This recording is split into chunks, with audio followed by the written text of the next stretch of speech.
Cher Julien, je sais que cette intervention, nous devions la faire en présentiel en France. Elle a été organisée de longue date, mais compte tenu du contexte sanitaire, nous avons été obligés de l'organiser en visioconférence. Merci d'avoir accepté d'intervenir de Washington. Je ne sais pas quel temps il fait à Washington, mais à Paris, il ne fait pas très beau. Pour nos amis qui sont en ligne, je tiens à préciser que l'entretien a été préenregistré de façon à ce que vous puissiez y jeter un coup d'œil avant sa diffusion en ligne. Merci encore pour votre intervention.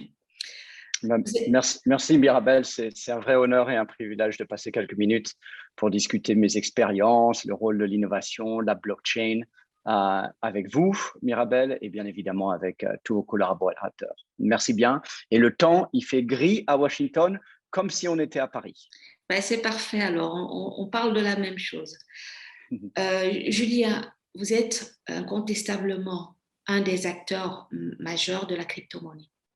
Vous êtes très discret, peu de gens vous connaissent en France, vous n'intervenez pas dans les médias français. Je suis donc ravie de pouvoir partager votre expertise avec vous, mais pour nous aider à mieux vous connaître, j'aimerais, si vous permettez, que vous puissiez revenir sur votre expérience professionnelle en quelques mots pour que les gens qui n'ont pas été chercher qui vous étiez sur Internet puissent avoir, comment dire, un certain nombre d'informations sur votre parcours professionnel. Pour mon parcours professionnel, j'arrive à cette nouvelle société Circle avec 2 décennies d'expérience dans la gestion de risques, la réglementation bancaire et la finance. J'ai passé une dizaine d'années dans le secteur privé et une dizaine d'années dans le secteur public. Plus récemment, j'étais employé numéro 7 et le directeur politique chez Diem, plutôt connu comme Libra, la monnaie numérique initiée par Facebook en 2019.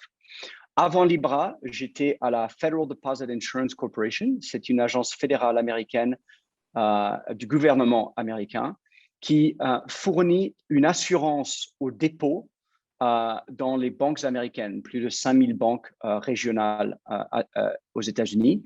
Et l'équivalent en France, c'est la caisse de dépôt. Exactement. Donc, vous avez une assurance, je pense, c'est environ 100 000 euros en France, que s'il y a un problème avec votre banque, vous êtes assuré. Donc, à l'FDIC, j'ai eu plusieurs rôles. Au début de la grande récession, donc en 2007-2008, j'ai rejoint la FDIC et j'ai dirigé les activités de gestion de risque et d'examen interne, soutenant les domaines opérationnels, financiers, sécurité, physique, informatique, privacy et la confidentialité, plus les fermetures de bureaux temporaires. Comme vous le savez, pendant la grande crise de 2007-2008, nous avons fermé 500 banques aux États-Unis. Et quand l'économie commençait à se redresser, j'ai eu l'opportunité de rejoindre le Chief Information Officer, donc le directeur informatique, dans un rôle de chef de cabinet où j'avais la responsabilité pour un budget de 350 millions de dollars et 1200 personnes.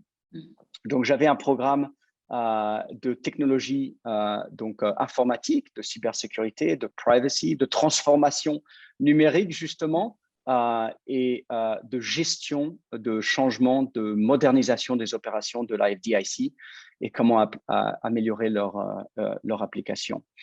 Et avant les FDIC, je travaillais pour un cabinet de conseil de gestion, Management Consulting, un des Big Four, comme on dit, pour KPMG Consulting, où j'ai développé leur gestion de risque entreprise, ici basée à Washington.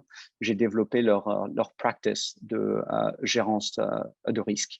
Et avant cela, j'étais à Londres pendant 3 ans, où je développais une société, une start-up justement, qui s'appelle Corporate Executive Board, qui a été rachetée par Gartner aujourd'hui, où nous vendions des recherches stratégiques et les best practices.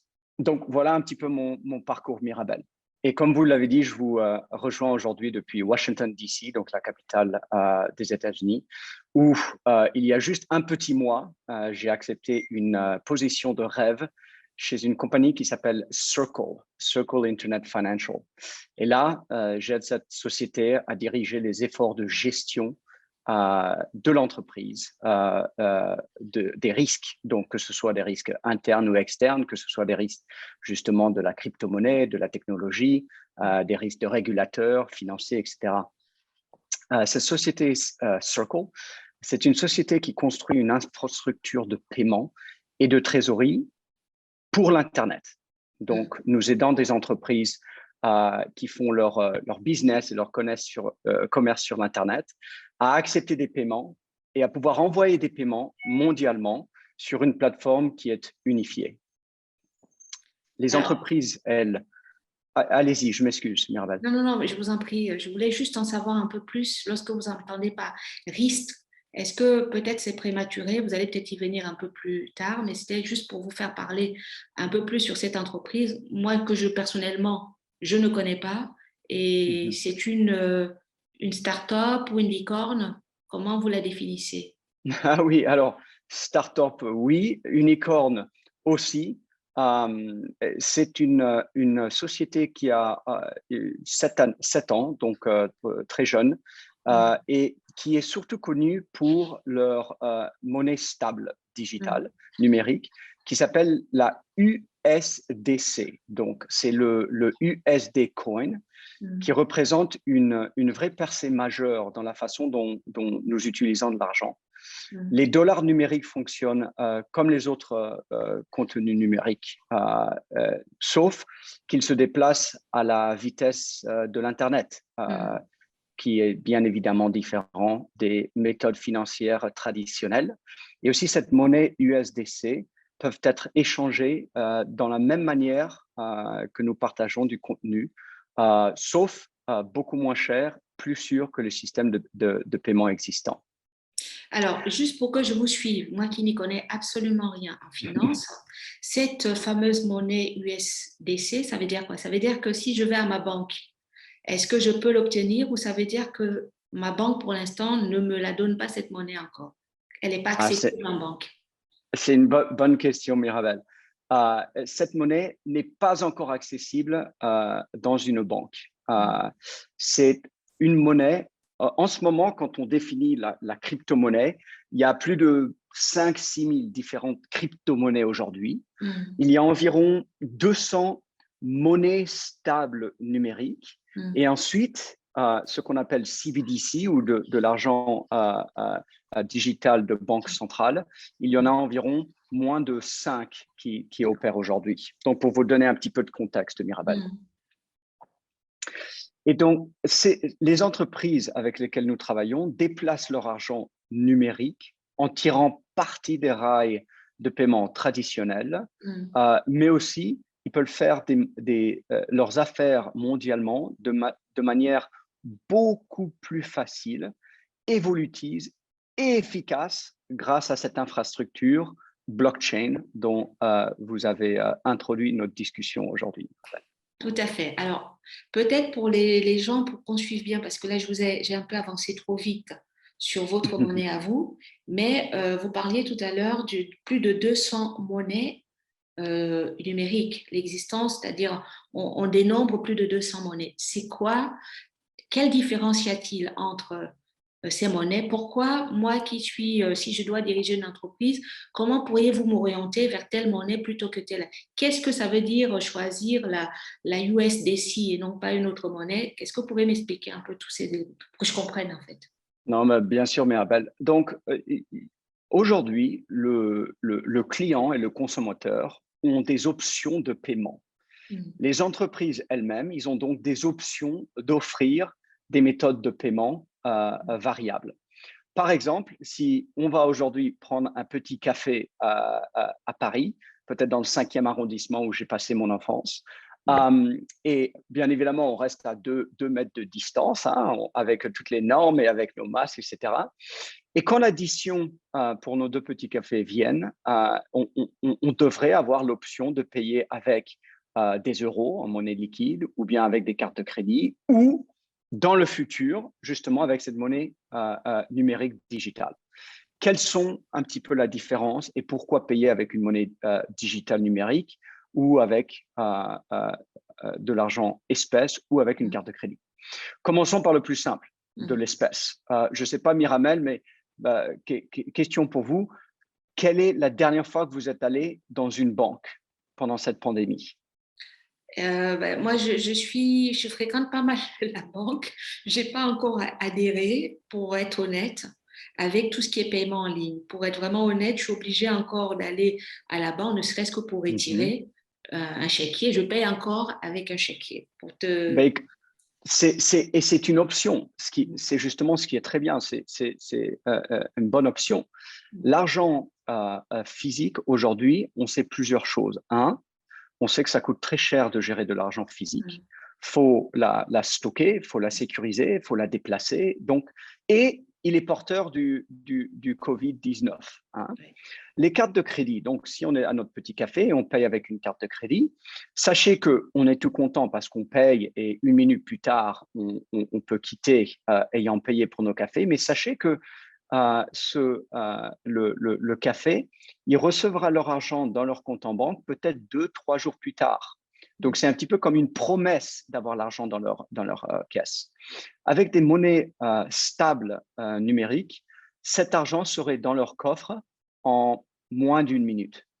Donc, il y a des avantages pour les merchants, donc les sociétés, de passer à l'argent numérique. Justement, c'était ma question. Quels pouvaient être les avantages pour les entreprises, la généralisation des transactions numériques? Donc, vous me dites la rapidité de la transaction, ça c'est l'un des avantages que vous pouvez indiquer aux entreprises qui souhaitent adhérer à ce mode de paiement.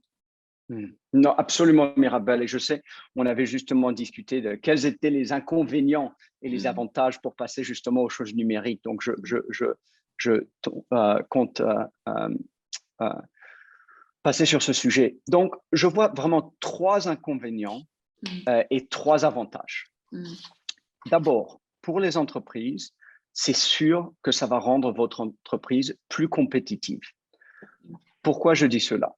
Selon une étude Digital Business de l'IDG, il y a près de 50% des entreprises qui ont déjà mis en place une stratégie commerciale axée sur le numérique. Et ça, c'était même avant la pandémie, n'est-ce pas? Donc, je suis sûr qu'aujourd'hui, cette stratégie digitale pour les entreprises est plus des 3/4, 80%. Qu'est-ce que cela veut dire? Cela veut dire que vos concurrents ont probablement déjà adopté de nouvelles technologies. Ces technologies bien adaptées permettent à vos entreprises, à vos constituants, d'être plus flexibles, plus efficaces, plus productifs, et aussi ça améliorant le retour sur l'investissement. Je m'excuse, même si je suis français d'origine, ça fait 20 ans que je suis aux États-Unis, donc des fois je dois chercher mes mots. Je vous demande de... Je vous suis sans problème, Julia, ne vous inquiétez pas. Deuxième avantage pour les sociétés et les entreprises, ça rend vos employés plus productifs. Pourquoi? Parce que la transformation numérique commence avec vos employés. Si leur performance est améliorée par une utilisation efficace de la technologie, la performance de l'ensemble de l'entreprise va s'améliorer. Aux États-Unis, on appelle ça les white collars et blue collars, les cols blancs et les cols bleus. L'automatisation de la production a historiquement donné des résultats positifs. Quand on parle des supply chains, par exemple, de la robotisation des processus, de l'intelligence artificielle, ils ont libéré du temps justement pour l'avantage de travail intellectuel de vos employés.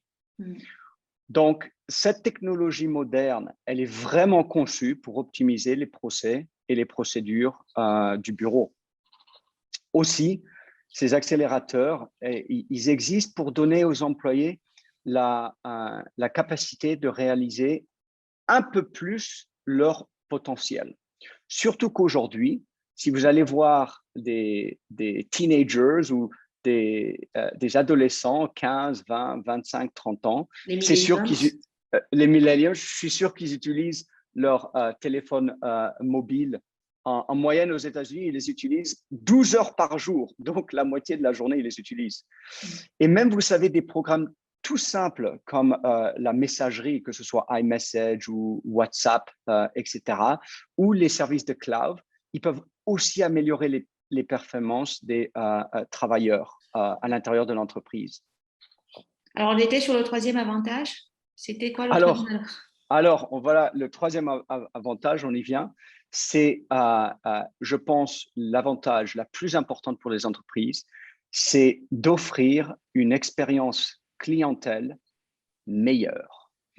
Donc, si on regarde un des principes fondamentaux de la gestion d'entreprise, c'est justement d'avoir, aux États-Unis, on appelle ça une user experience, une expérience cliente exceptionnelle. On a parlé des millennials qui passent environ 12 heures par jour sur leur portable, sur leur iPhone. Donc, il faut extraire des informations. Ils se divertissent, mais aussi, ils dépensent de l'argent. Que ce soit, ils ont 8-10 ans et ils jouent à des jeux populaires sur leur téléphone ou sur leur iPad, ils prennent la carte de crédit de leurs parents et ils dépensent de l'argent. Donc, la réponse évidente dans ce cas, c'est de faciliter le parcours de vos consommateurs d'achat avec cette expérience d'utilisateur qui est transparente sur toutes vos plateformes. Donc vraiment, si je suis chef d'entreprise, je dois vraiment mettre mon chapeau sur l'importance de cette transformation numérique qui vraiment peut permettre aux organisations de mieux répondre aux besoins de leurs clients. Et ce qui est aussi intéressant, Mirabel, c'est qu'il y a eu les 18 derniers mois cette accélération d'utilisation de l'Internet, de pouvoir travailler de chez soi, de pouvoir communiquer mondialement. Et par exemple, notre télécommunication aujourd'hui sur Zoom, soyons nets, ne coûte presque rien, n'est-ce pas? Il y a le coût évidemment d'avoir accès à l'Internet. Mais il y a 30 ans, Mirabel, je me rappelle quand j'appelais mes grands-parents, que je sois aux États-Unis et que je les rappelais en France, à Aix-en-Provence, je me rappelle ma mère me disait toujours, écoute, appelle-les le samedi matin parce que ça coûte beaucoup moins cher que pendant la semaine ou que le dimanche. Et je ne comprenais pas du tout, mais autrefois, le coût de la communication était d'environ 10-15 francs par minute pour appeler les États-Unis et vice-versa. Et aujourd'hui, le coût de la télécommunication est presque nul. Donc, il y a eu énormément de projets dans la télécommunication. Ce que nous essayons de faire avec cette transformation numérique dans les paiements, c'est justement de démocratiser et de baisser les coûts d'envoi de monnaie mondialement. Donc, et alors, voilà, du coup, les risques, là, c'est les avantages. Donc, moi, je vois pointer en bonne française les inconvénients d'abord. Donc, je suis en train de vous dire, mais moi, je vois les risques, la sécurité, tout ça. Qu'est-ce que vous pouvez me dire là-dessus, Julien? Absolument. Et écoutez, d'abord, c'est cette évolution informatique, c'est un changement sans fin. Chaque année, chaque mois, nous avons une nouvelle technologie qui se développe sur les marchés. Donc, sur un des points négatifs, celui-là est absolument inévitable. Le progrès technologique dans un avenir prévisible ne sera sans fin et sans fin. Cela veut dire que cette transformation numérique est un processus qui est continu. Et ce marché numérique, il est rapide, il est furieux dans son évolution. Si on prend par exemple, il y a juste une dizaine d'années, d'avoir eu cette télécommunication sans problème aurait été quelque chose de rêve, on n'aurait pas pu y penser. Si on retourne 20 ans en arrière, d'avoir eu par exemple l'Internet et de pouvoir échanger des messages quasiment en une seconde, n'aurait pas été prévu. Donc, lorsque ces nouvelles solutions sont basées sur des percées qui sont plutôt d'ingénieurs, de scientifiques qui envahissent le marché, en chef d'entreprise, vous devez être prêt très rapidement pour une nouvelle transformation numérique. Donc, le moment où vous choisissez justement une plateforme, une technologie, il est très possible que cette plateforme et technologie soit surplantée par une nouvelle technologie. Oui, donc c'est sans fin en fait. Il faut être en veille permanent pour pouvoir s'adapter au moindre changement éventuel ou potentiel, si je comprends bien. Absolument, Mirabel. Et alors, du coup, comment vous voyez les choses? Est-ce que vous pensez que pour nos entreprises, est-ce que ce n'est pas des coûts supplémentaires? Parce que on ne peut pas, lorsqu'on est chef d'entreprise, un industriel, dire tous les 3 mois, je vais changer. Donc, ça ne va pas. Non, absolument. Et justement, ça arrive à mon deuxième point qui est parfait, Mirabel, c'est que la mise en œuvre efficace de ces nouvelles technologies prennent du temps. Alors, la plupart de nos utilisateurs, la plupart des consommateurs aujourd'hui savent utiliser des smartphones, n'est-ce pas? Ils savent utiliser des emails, l'Internet, et l'adaptation de toutes ces nouvelles solutions prennent un peu plus de temps et un peu plus d'efforts, dépendant de la génération, bien évidemment. Mais l'un des problèmes les plus urgents pour les chefs d'entreprise, c'est vraiment de trouver la bonne technologie. Il y a énormément de plateformes d'optimisation qui peuvent être mal implémentées, et donc ça peut entraîner bien évidemment le chaos. Donc, il faut trouver des outils qui sont adaptés à l'entreprise. Il faut beaucoup de recherche. Et un des guidance que j'ai pour ces chefs d'entreprise, c'est vraiment de regarder à l'intérieur de la société pour voir si vous avez des champions de technologie. Et c'est pour ça que je parle très souvent des mentors et des mentees. Et c'est toujours une bonne idée, même moi avec 21 ans de carrière, d'avoir un mentor qui est plus jeune que moi et qui m'introduit aux nouvelles technologies. Ah oui, donc vous inversez le mentoring là. On n'est plus de l'aîné qui prend en charge un jeune, c'est l'inverse. C'est-à-dire là, vous préconisez un jeune qui prend en charge un senior, si je comprends bien. C'est exactement ça. Et justement, le challenge dont nous avons et un autre risque justement de cette transformation numérique, c'est que ça peut causer des incertitudes à l'intérieur de l'entreprise avec les employés. Pourquoi? Parce que, soyons honnêtes, les changements numériques constants reposent le plus lourd sur les épaules de vos employés. Alors, la majorité de vos employés vont peut-être se déclarer étant prêts à acquérir des nouvelles compétences. Chaque personne a une tolérance différente aux facteurs de stress. Même que chaque personne, les 2 dernières années, ils ont une tolérance différente à utiliser une carte de crédit ou utiliser un chèque ou à utiliser de l'argent liquide. Si vous me regardez moi, par exemple, je suis allé une fois dans une banque les 2 dernières années, mais si vous vouliez savoir, Mirabel, où je mange, où j'achète, où je me diversifie, il suffit de regarder mon constat mensuel de Visa et de Mastercard et vous savez, et d'American Express, et vous sauriez absolument quelles sont mes préférences. C'est pour ça qu'une approche personnalisée est requise lors de la formation des employés de vos entreprises et à cette utilisation de tous ces outils numériques, que ce soit des paiements numériques ou que ce soit juste un logiciel que vous implantez, est critiquement important. Alors moi, Julien, à vous écouter, il y a 2 questions qui me viennent en tête. La première chose, c'est cette question de traçabilité. Je me dis, mais pour une entreprise, pour toutes les questions relatives à la vie privée, donc moi, je me dis, si j'ai un collaborateur qui n'a pas envie, ou moi-même déjà, j'ai peut-être pas envie qu'on sache comment je vis, ce que je fais, si je travaille de mes journées, comment je dépense mon argent. Si je demande une augmentation, mon patron me dira peut-être, ah non, là, on ne peut pas parce que vous dépensez trop pour les voyages ou autre chose. Donc ça me pose quand même un problème. La data, la gestion de la data, la traçabilité de la data. Et puis de l'autre côté, mais ça c'est une autre question qui me vient en tête en vous écoutant, c'est le côté salaire.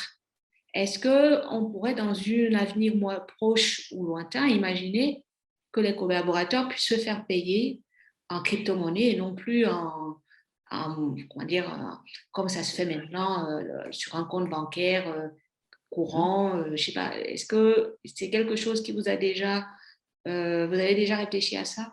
Oui, c'est une bonne question, Mirabel. Alors, pour votre première question, je pense que l'utilisateur, les consommateurs devraient avoir un choix. Ils devraient bien évidemment, les entreprises doivent être très claires et nettes sur le data qu'ils gardent, qu'ils observent et qu'ils utilisent et même qu'ils revendent. Et ce que je dis très souvent, Mirabel, c'est que si vous recevez un produit qui est gratuit sur ou par Internet, le produit, c'est vous, n'est-ce pas? Donc, sachez que votre data peut être utilisée sur des grandes plateformes tech. Mais c'est là où l'optionnalité et le choix du consommateur est extrêmement important. Vous savez, il y a 70 ans, quand on était encore avec de l'argent liquide, il y avait les chèques qui étaient en train d'être de plus en plus utilisés. Il y avait les premières cartes de crédit, il y a 70 ans, qui ont commencé à être utilisées. Quand les cartes de crédit, ils se sont développées, il y a eu exactement le même sentiment que nous avons aujourd'hui, qui est, oh là là, avec cette nouvelle technologie, on ne va plus avoir de l'argent liquide, on ne va plus avoir de chèques, on ne va plus avoir de crédit. La vérité est que l'économie mondiale, qui est de 300, 400 000 milliards, il y a encore environ 60% de toute transaction mondiale qui est faite par de l'argent liquide. Et comme vous l'aviez dit, Mirabel, l'argent liquide, on ne peut pas le tracer, on ne sait pas de qui il vient à qui il vient, et il coûte environ 0,5% du PIB d'une société, d'un pays à gérer. Donc, ça coûte assez cher. Vous, comme consommateur, vous devriez avoir le choix d'utiliser la méthode de paiement que vous voulez, sachant qu'en effet, si vous utilisez une carte de crédit, ces datas vont être gardées par que ce soit Visa ou American Express ou etc. Et donc, eux, justement, parce qu'ils ont une database avec toutes ces datas, c'est assez risqué d'utiliser des cartes de crédit. Donc, je pense vraiment avec cet argent numérique, ce qui vient à votre deuxième question, dans le futur, est-ce que je vois d'être payé en crypto-monnaie? Absolument. Et justement, on le voit déjà aujourd'hui qu'il y a des paiements qui se font en crypto-monnaie. Malheureusement, quand le Bitcoin, par exemple, est venu rapidement sur notre marché il y a un peu plus d'11 ans aujourd'hui, il avait à voir avec des problèmes de cybersécurité, n'est-ce pas? Et on a vu il y a récemment aux États-Unis, il y a environ 3 semaines, il y a eu une attaque sur un des distributeurs de pétrole sur la côte est des États-Unis. Et pendant 4-5 jours, moi qui allais justement la première fois courageusement à Atlanta de Washington en voiture pour aller à un mariage d'un de mes meilleurs amis, j'avais des problèmes en effet pour trouver de l'essence. Et tout cela a été fait par une attaque de cybersecurity qui ont demandé justement d'être payés en Bitcoin. Mais c'est plus à voir avec le challenge que nous avons avec la cybersécurité qu'avec la méthode de paiement. Autrefois, comme vous le savez, Mirabel, ils auraient payé une rançon en liquide. Alors, ça me fait aussi réfléchir au positionnement de certains États. Parce que voir cette monnaie s'est développée de manière parallèle des monnaies nationales, évidemment, je pense que certains États ne doivent pas être complètement, je ne dirais pas en accord, mais doivent être un peu vigilants ou réticents avec ces crypto-monnaies. Comment vous, enfin, de votre réflexion sur les réactions de certains États, que ce soit américains, que ce soit français, que ce soit chinois, qu'est-ce que vous pouvez nous dire là-dessus? Alors, Mirabel, avez-vous un compte avec la Banque de France? Non. Non. 99,9% des gens n'ont pas de compte en banque avec leur banque centrale. D'abord. Deuxièmement, la Banque centrale, elle, travaille avec d'autres banques, n'est-ce pas? Et l'argent, la majorité de l'argent aujourd'hui en circulation, c'est de l'argent privé, de banques privées, que ce soit BNP Paribas, Natixis, aux États-Unis, JP Morgan ou Bank of America. Ce sont des banques privées. Donc, pour en revenir à votre question, je pense que les banques centrales, même s'ils décident de créer une monnaie numérique au niveau national, travailleront et continueront à travailler dans l'aspect institutionnel et pas dans l'aspect consommateur comme vous et moi. Et je pense vraiment pas que c'est une compétition, c'est vraiment co-opetition.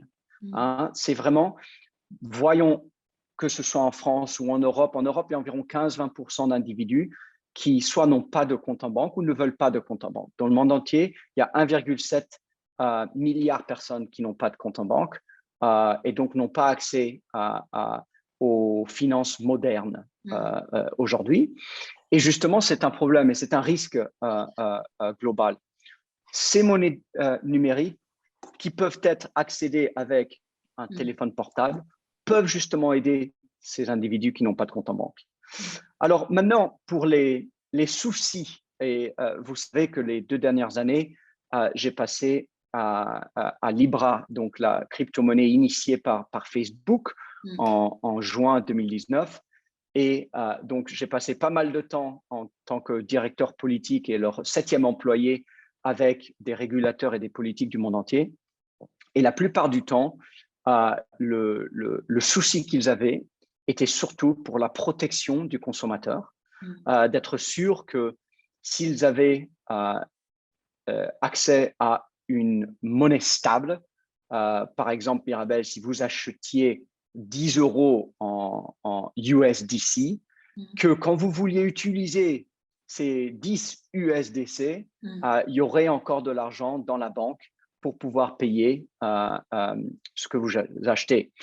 Et c'est là où il y a une énorme difficulté en éducation sur les crypto-monnaies. Un stablecoin comme le USDC est toujours protégé par du vrai argent, de l'argent liquide. Donc, si vous mettez 1 euro, cet 1 euro va dans une banque et protégé donc par les banques traditionnelles.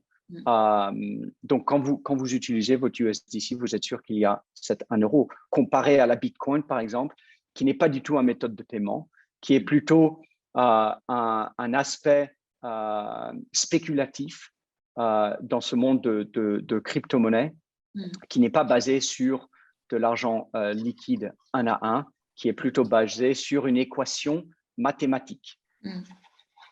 Alors, c'est intéressant. Est-ce que vous pourriez expliquer, parce que là, c'est un point, parce que pour moi, lorsque j'ai dit crypto-monnaie, n'étant pas une professionnelle des finances, je me dis, ben, c'est la même chose. Bitcoin d'un côté, mais là, vous me dites, non, là, d'un côté, j'ai une équation, et de l'autre côté, je n'ai pas une équation lorsque je me réfère à une autre monnaie numérique. C'est quoi la différence, en fait, avec vous, ce que vous avez mis en œuvre avec la Libra, que je comprenne bien?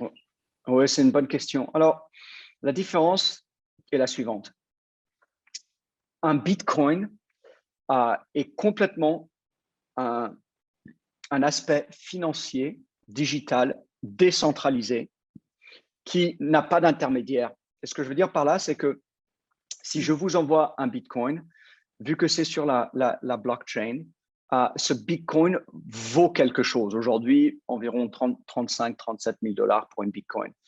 Il n'y a que 21 millions de Bitcoins maximum en circulation. Donc, il y a 11 ans, quand Satoshi Nakamoto a créé cette nouvelle monnaie, disons, c'est plutôt un instrument, on appelle ça digital gold, de l'or digital. C'est vraiment un instrument un petit peu comme une spéculation dans les marchés, dans la bourse financière, pour être honnête. Sauf qu'un Bitcoin n'est pas lié à une société. Donc, si vous achetez une action de Carrefour, par exemple, vous avez une action dans une société de Carrefour, n'est-ce pas? Est-ce qu'un Bitcoin, vous n'êtes pas extrêmement sûr ce qu'il y a derrière ce Bitcoin. Mais donc, voilà pour Bitcoin. Pour la monnaie stable numérique telle que un Libra, un Diem ou un USDC, il faut soi-même mettre de l'argent dans le système, de l'argent fiat, qui ensuite reste dans une banque traditionnelle, peut être investi bien évidemment dans des bons du trésor ou des choses comme ça pour avoir un retour sur cet argent, comme les banques traditionnelles aujourd'hui. Mirabel, si vous allez chez BNP Paribas, par exemple, et vous décidez de sortir 20 000 €, ils vont sûrement vous dire, écoutez, vous devez revenir plus tard cet après-midi ou demain ou après-demain parce que vous demandez trop d'argent. Bon, C'est exactement pareil.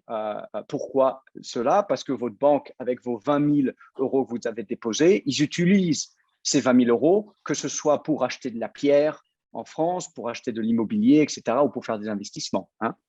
Mais les monnaies stables, elles, ont toujours un à un une protection de l'argent traditionnel fiat.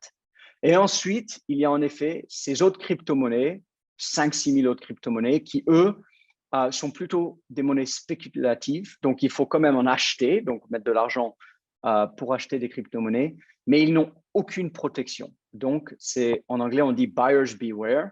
Il faut vraiment faire votre recherche sur ces autres crypto-monnaies. C'est quand même… Allez-y, Mirabel, je m'excuse. Non, mais pour résumer, si vous aviez des conseils à faire à une entreprise ou quelqu'un de complètement comment dire, amateur, ce serait de dire attention au Bitcoin d'une certaine manière parce qu'ils sont adossés sur rien. Attention aux monnaies numériques qui sont spéculatives, mais vous pouvez toute part, si la monnaie numérique est adossée sur une monnaie nationale ou sur une entreprise, là, vous pouvez y aller pour que les gens soient bien au clair avec une espèce de typologie pouvant exister entre les différents types de monnaies virtuelles qui existent, si je comprends bien. Et bien mieux rédigé que moi, Mirabel, absolument.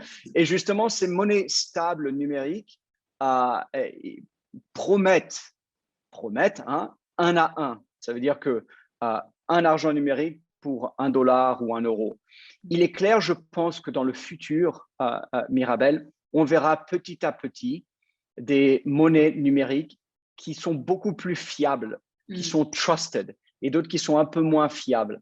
Et c'est vraiment l'évolution technologique. Rappelez-vous, il y a 15 ans, par exemple, quand vous ouvriez votre Internet, il y avait énormément de browsers. Il y avait Mozilla, il y avait Google, il y avait Safari, il y avait Netscape, il y avait AOL que mes parents utilisaient et que j'utilisais. Et aujourd'hui, même Microsoft ont dit que leur browser Explorer, ils allaient le terminer. Donc, il y aura cette évolution. On est vraiment au tout début de cette évolution et de cette accélération, et cette pandémie a juste accéléré en plus toute la discussion sur cet argent numérique et pourquoi c'est l'évolution des paiements aujourd'hui. Alors, il y a une autre question qui me vient en tête, c'est la question de la pollution.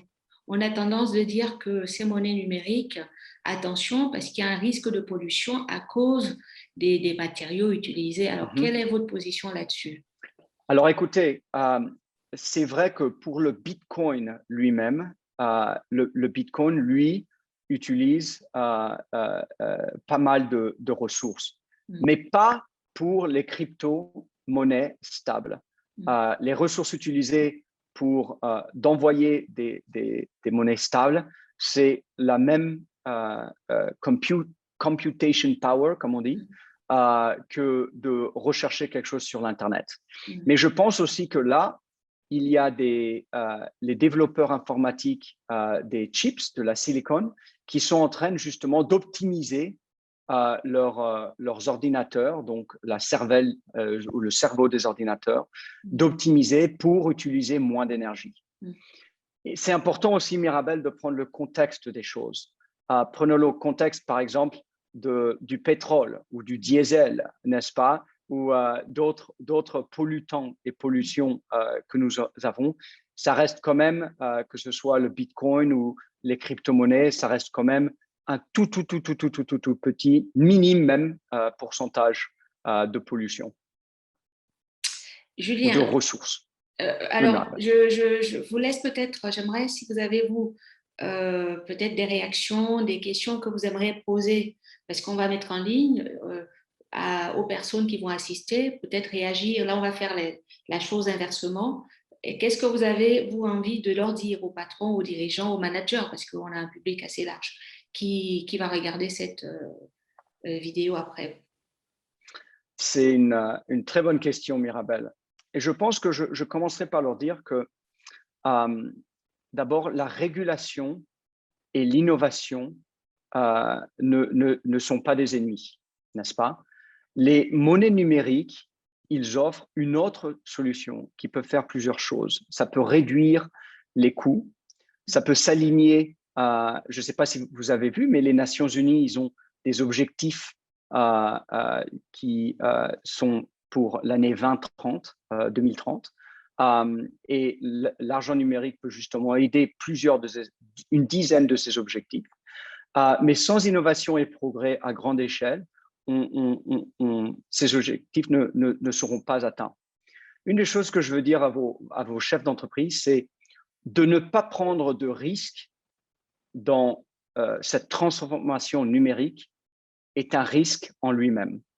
Et pour vous donner un exemple, prenez une grosse société française et ensuite regardez justement des sociétés unicornes, par exemple comme Zoom. Si vous regardez le chiffre d'affaires de Zoom aujourd'hui, vous verrez qu'en 2 ans, ils ont un chiffre d'affaires aussi important que de très grandes sociétés françaises et ils l'ont fait en 2 ans.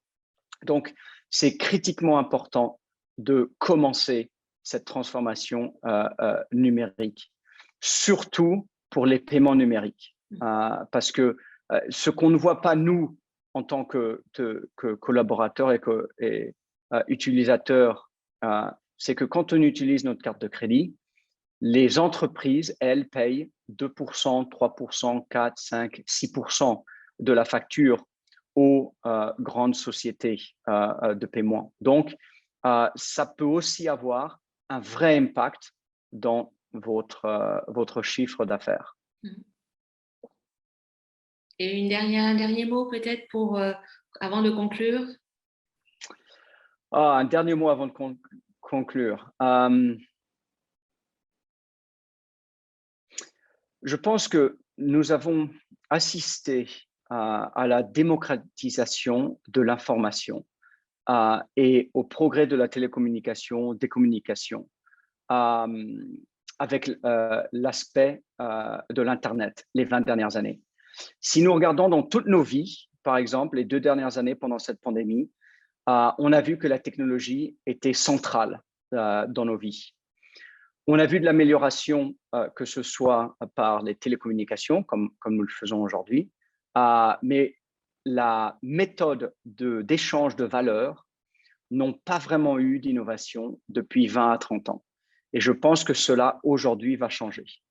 Et donc, il est important pour ces entreprises de vraiment réfléchir à leurs procédures et comment mettre de la numérisation, de la technologie dans ces procédures. Même que si elles pensent que c'est difficile à le faire, il faut le faire parce qu'avec plus de technologie, il y a plus de compétiteurs qui font les choses plus rapidement, moins cher. Et les consommateurs, aujourd'hui, ont de plus en plus de choix pour utiliser ces services.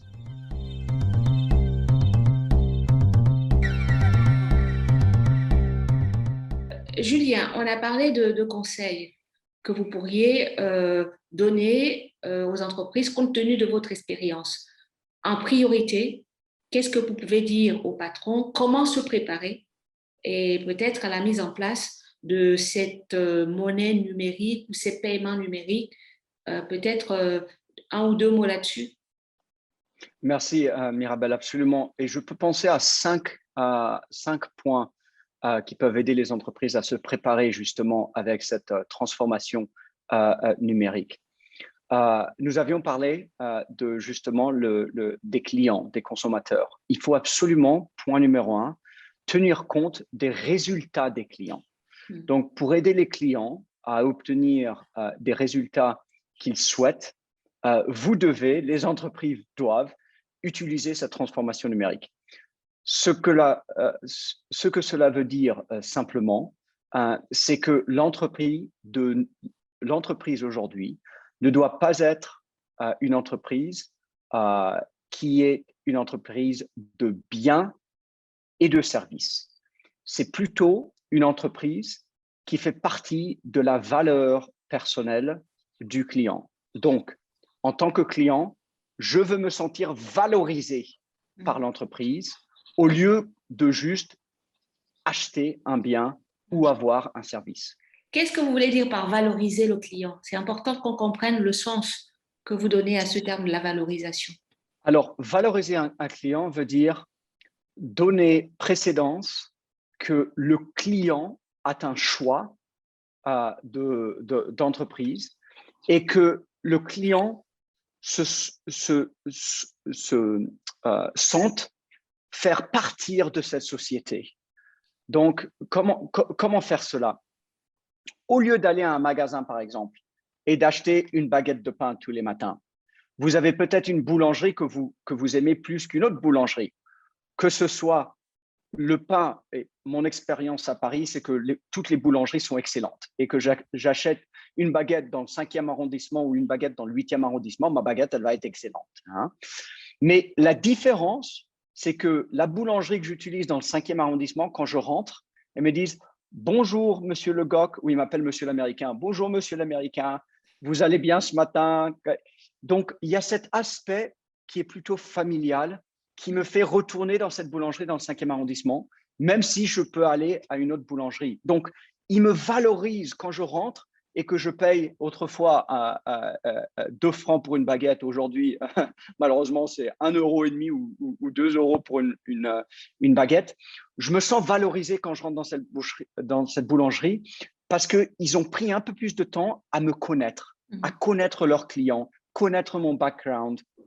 Donc, ces entreprises doivent avoir des databases sur leurs clients pour sentir valorisés. Mais ça veut dire des enquêtes de satisfaction permanentes, si je comprends bien.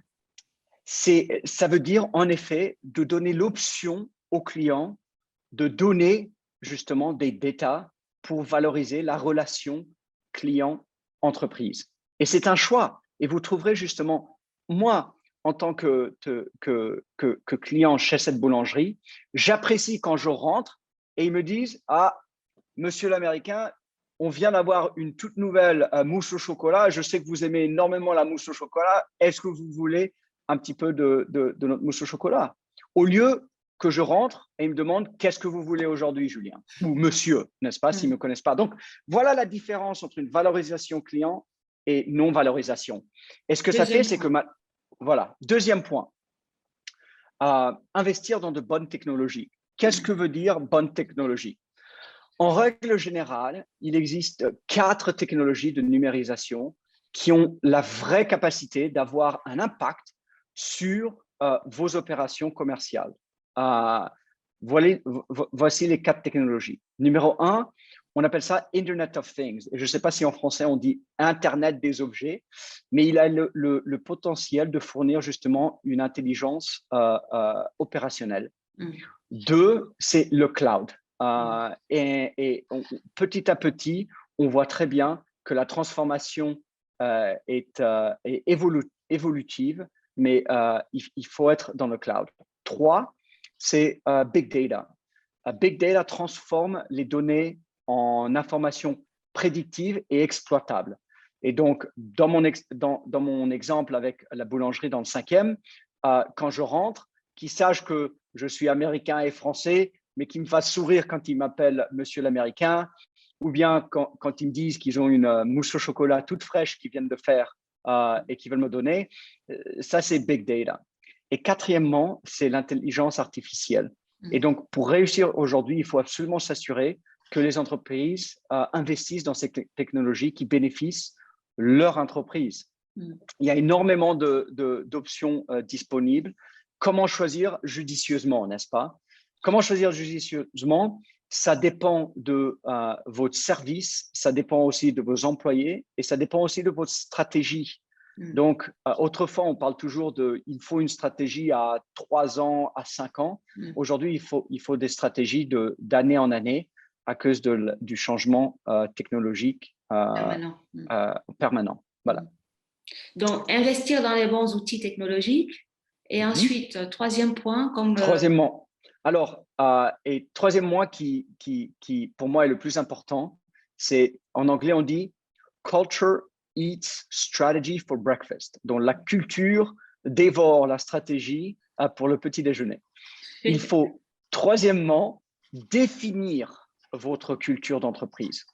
Dans certains cas, cette transformation numérique, elle peut exiger une réconsidération de votre culture d'entreprise. Non seulement reconsidérer la culture d'entreprise afin d'impliquer des membres de l'équipe, que ce soit en haut, en bas, mais tout au long du processus. Cela nécessite donc une collaboration et une transparence à tout niveau de l'entreprise. Et je sais qu'en France, par exemple, la hiérarchie corporate est très différente de la hiérarchie que vous trouvez, que ce soit aux États-Unis, au Canada ou même en Angleterre, qui devient moins en moins hiérarchique et bureaucratique. Oh, ça change, on devient sur un modèle horizontal quand même en France maintenant. On est moins dans la verticalité. Absolument. Et je vais vous dire que dans la plupart des cas, les entreprises qui justement favorisent des cultures collaboratives et qui soient plus diversifiées, ainsi qu'un engagement plutôt vers l'innovation, ils ont tendance à, passer plus facilement à travers cette transformation numérique, mais deux, ils ont de meilleurs résultats dans leur performance économique. Exactement. Merci, Mirabel. Alors, le quatrième point, si je peux me permettre, je suis très scolaire, ça c'est ma définition. Non, mais c'est fabuleux. Et justement, j'étais dans le système scolaire jusqu'à la troisième, et ensuite je suis allé dans le système américain.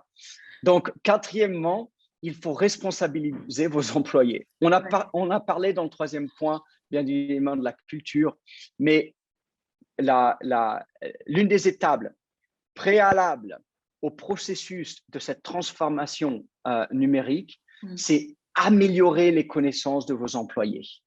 Et afin de former donc ce personnel avec le but de garantir la sécurité, l'efficacité, l'implantation de vos nouveaux systèmes, vous pouvez bien évidemment dépenser énormément d'argent à trouver un fournisseur informatique de confiance. Mais si vous n'avez pas vos employés qui ont, eux, la responsabilité d'implanter, d'utiliser ces nouveaux méthodes technologiques, ça ne marchera jamais.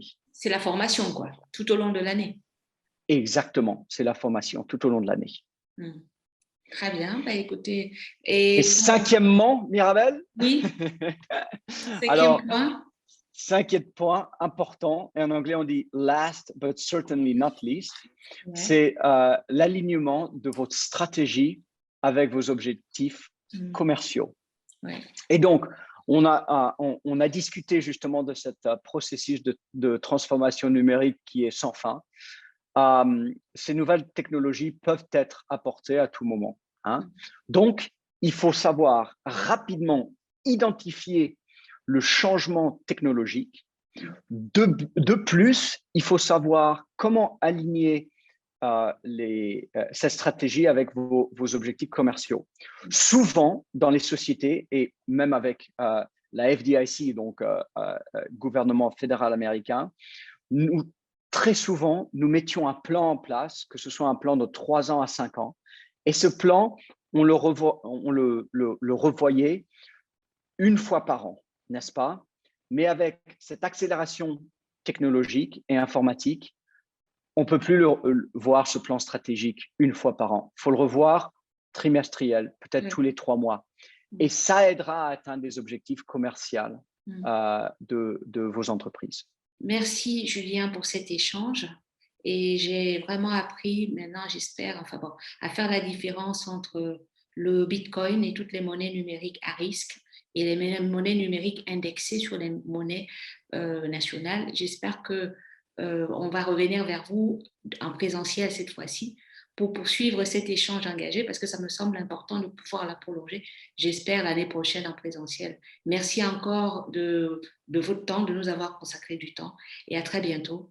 Et très belle journée. Je sais qu'il est bientôt 10 heures, c'est ça? C'est presque 10 heures. C'est cela. Merci et à bientôt. Le plaisir était le mien, Mirabel. Merci à vous et vos collaborateurs aussi.